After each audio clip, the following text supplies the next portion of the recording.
Tororo Girls started way back in 1965, a donation by the people of America, United States of America, to the people of Uganda.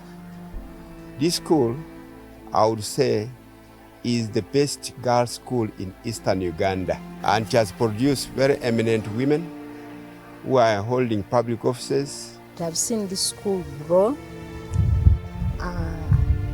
Here we value academic excellence, we value decency and discipline.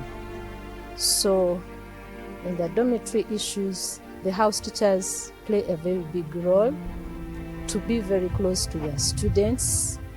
We have house meetings. Actually, I would say it's supposed to be fortnightly, but sometimes we are forced to. When you see something cropping up quickly, you have to communicate. We have keen parents. Each teacher is allocated some students to help. Generally for those old girls who were here in the beginning, and then these ones who are midway. We have so many structures we lost, yes. The beautiful art room, I'd forgotten to talk about that one. And as an art teacher, sincerely, it hurts me. It was a storied building, O level down, A level up. So beautiful that place. But what we are saying now is we must maintain Tororo Girls School at a certain level. So we are looking forward to having the people coming in to help us maintain the status of Tororo Girls in terms of the structures, in terms of development in other fields, like, for example, mentoring the children. We have achieved a lot in these 57 years. Very many important people have gone through this school. It opened for 400 girls, but as I speak currently, the population has gone to 1,900. That is a very, very big population for the initial structures that had been put in place for 400 students. We had the American head teachers, after which Mrs. Vitamazire, who is our former Minister of Education, took over. And during that short stay, we had the male who was the head teacher, the late Mr. Bwire Abisag, who was succeeded by Mrs. Mima, one of the longest head teachers from 1977 to 1992. After her, there was Mrs. Pande, who also took the school up to 2002. Then Mrs. Tarinyeba took over from 2003 to 2012, and a lot happened during that particular time because the buildings that are our biggest challenge continued deteriorating. So there was a lot of rehabilitation during those 10 years of 2003 to 2012. The asbestos roofs were roofed. The parents also worked very hard to put up a second library and a computer lab.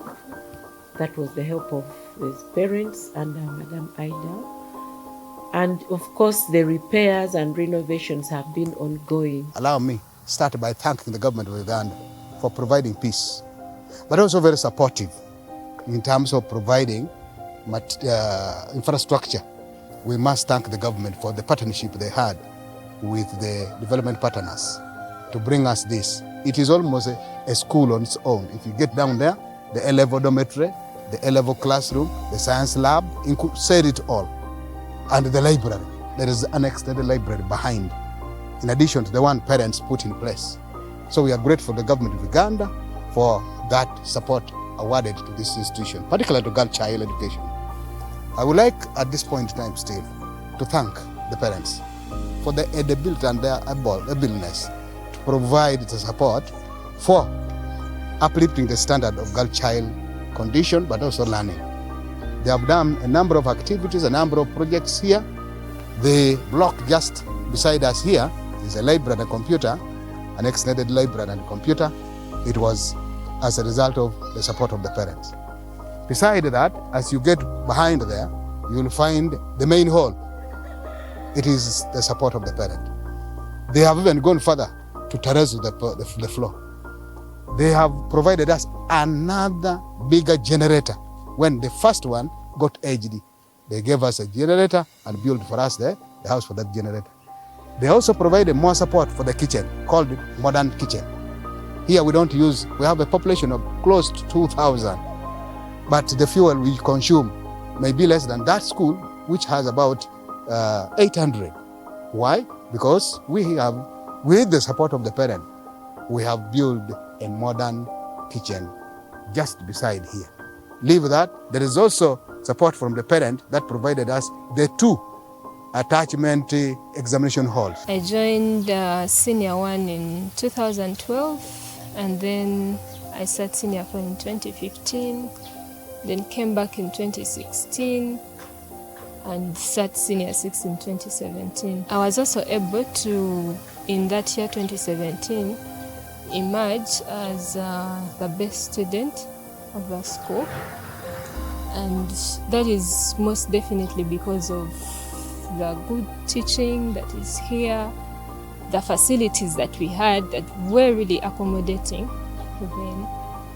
And I've come back as right now I'm doing my school practice, and one of the things that I've noticed is that our facilities have remained the same, but the number of students has increased. I've been in Tororo Girls for the last 3 years, due to COVID of course, and I really love the school. It's the best school I've ever been in, although I've not been in all schools, but I choose TGS. This school has everything I want for my education and my academics, and yeah, it gives out the best women in this Uganda. I've met some of the OGs, and wow, they really have great jobs, and I really want to be one of them. The only issue that I've noticed in Tororo Girls is the accommodation.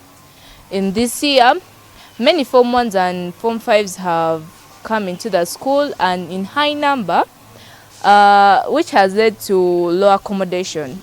Our dormitories are a bit too small to accommodate all of them. Our classrooms, and from years to come, I don't think we shall really be able to squeeze all the girls inside one dormitory or classroom.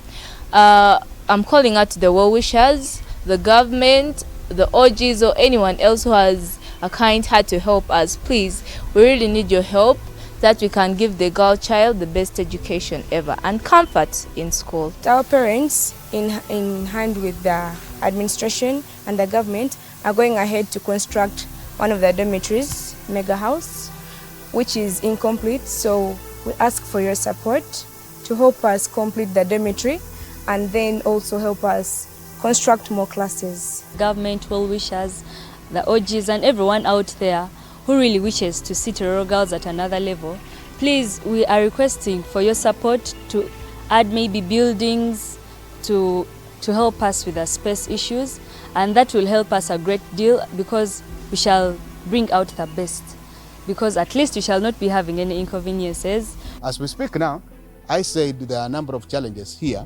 One, we have aging building. Most of the buildings we have are of 1960s, as I said earlier. You will discover that most of them are now collapsing, and the need we have, it is the appeal we have, number one, to the parents, not to get tired of us getting back to them. It is the only falling position. But also, another appeal is for the government of Uganda to come to the rescue of this institution. We have the number of students being 2,000, but we may not have accommodation for them. It is my humble submission and on behalf of the board to seek their mandate to come into the rescue of Tororo Girls School, so that Tororo Girls School, as the teachers and the other staff, play their part to uplift academic performance. The infrastructure requires our input. And I believe the parents alone may not do much. Some structures have cracked, a lot of cracks, serious cracks. Some of the aspects of the structures are all falling down. And unfortunately, the school is built along the highway and near a quarry, which TCI always blasts. So there's an impact of those blasts on the school. So a number of buildings have actually given away. And if this continues, our daughters will be affected. So the appeal is to request whoever is interested in the school to come and support us. The structures are giving way and we'd like these structures to continue. The stones and aggregates in Tororo have a lot of minerals in them and they react with the metals. So that reaction corrodes the metals, causes cracks, and eventually many buildings have been pulled down, including the famous walkways. So currently, that is our biggest challenge. We have an increased enrollment, but how to accommodate that enrollment is a problem. The only advantage is that the Americans built very large classes. Much as they intended them to carry 45 students, we are comfortably sitting 80 students in each stream, and that one has kept us going. Then for the dormitory, they had provided for common rooms where children could sit and watch TV. Those ones have been converted to dormitories, and that's how we are managing to house 1,900 students even without triple deckers. So our appeal to our well-wishers out there is to come and help the parents that have started an initiative of putting up a dormitory that can house 600 students. We started it in 2018.